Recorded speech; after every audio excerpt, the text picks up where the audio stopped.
So, here's the deal with the Riekling lore. Ah yes, the Rieklings. Skyrim's answer to the age-old question. What would happen if a Smurf went feral and decided to hoard trash? But before we dive into the fascinating history of these blue-skinned goblins, let's make sure we rein in our expectations here. You're expecting deep lore, right? Some tragic, sophisticated backstory where you might even feel bad for these little guys? Yeah, no. These are Rieklings. The only thing they've fallen from the top of is a bristleback boar, and the only tragedy here is how fast you can become their leader by smashing their chief's skull in. But here's the kicker. No one really knows where these little bite-sized boar bullies come from. Some of the Morrowind Nords think they're just degenerated snow elves, which, considering the whole Falmer situation, is a pretty bold theory. Falmer became blind, bitter revenge seekers, and Rieklings, well, they ride pigs and grunt like someone's 2 a.m. karaoke attempt. Not exactly the Shakespearean tragedy we were hoping for, but either way, these fellas now reside in the freezing lands of Solstheim. Now, let's talk about the Riekling architecture. What's the word? Ah yes, functional.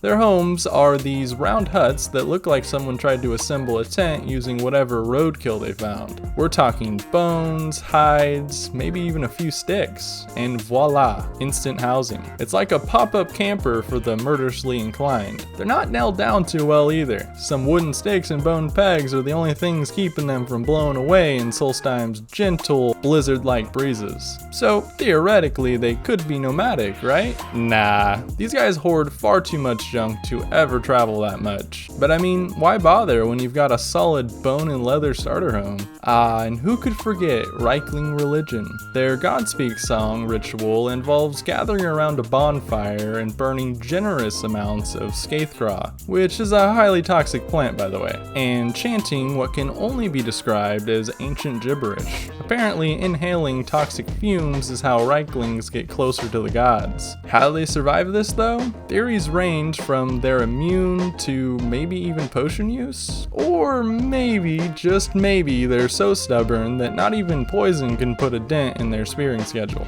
But who are they even chanting to? This too is left up to speculation, but theories range anywhere from Hearty, the Allmaker, Miraak, the Dragon Lord, or maybe even Malekith if you're really reaching. But honestly, these guys probably just worship whoever shows up first with a good haul of boar meat and a sturdy spear. Now, culturally speaking, Rieklings have one golden rule: the strongest rules. That's it. Want to be the boss? Just club the current chief to death in one-on-one combat. No hard feelings. You don't need a degree in goblin management or a background in tribal diplomacy. In Riekling society, brute force is the only interview process you'll ever need. Once you're chief, congratulations by the way, you can now roll over a gaggle of homicidal blue goblins who follow you around like a tiny spear-throwing entourage. They'll carry your stuff, fight your battles, and make you wonder if they're the greatest minions or just mobile distractions. I mean, they've domesticated bristleback boars, which says something, though I'm not entirely sure what. Speaking of which, these boar-riding gremlins are practically inseparable from their porcine pals. They use them for everything, from transport to meat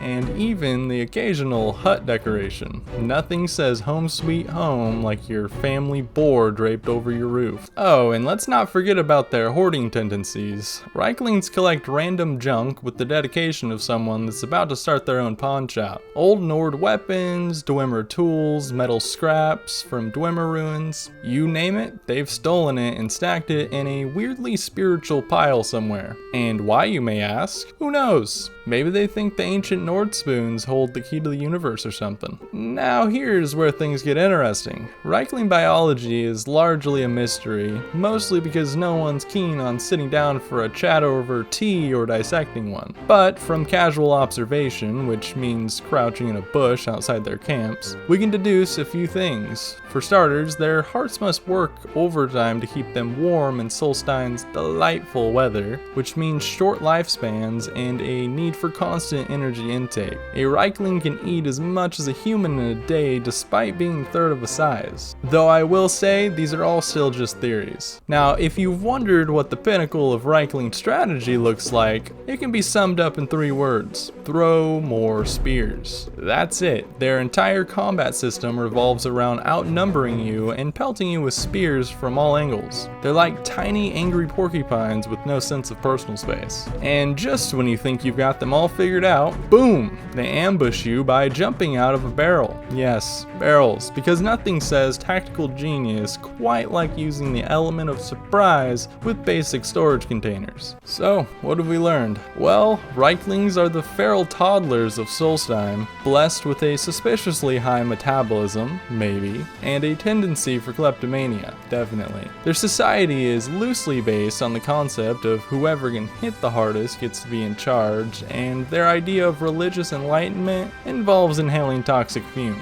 Are they dangerous? Are they intelligent? Let's not get carried away now. But are they memorable? Absolutely. Whether you're stabbing them, dodging their spears, or leading them into battle, Rieklings are the pint-sized chaos goblins we never asked for, but definitely deserve. So, next time you're wandering Solstheim, just remember, there's a whole tribe of homicidal Smurf goblins out there that think a pig is both a pet and a war machine.